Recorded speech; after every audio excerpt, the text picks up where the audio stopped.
skies over central Texas, clouds thick with warning, winds rising without mercy. Rain fell harder than anyone expected, faster than anyone could prepare. In just minutes, quiet streets became rivers, homes, memories, entire neighborhoods, overtaken by the storm. The floodwaters surged without warnings. Families scrambled to higher ground. First responders raced into danger, and across the state, lives changed in an instant. The current was fast, the night long. Yet even in the chaos, courage stood strong.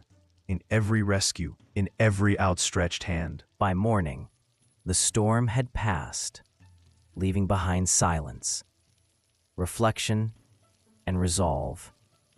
Streets were still. Homes stood damaged, but people stood tall.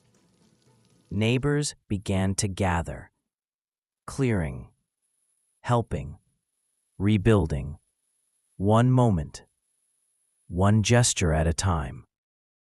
From the wreckage, a new spirit emerged.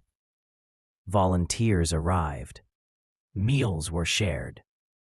Blankets, tools, stories, all passed between hands that once were strangers.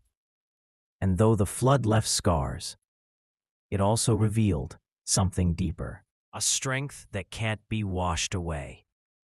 Texas will rise, because hope always finds higher ground.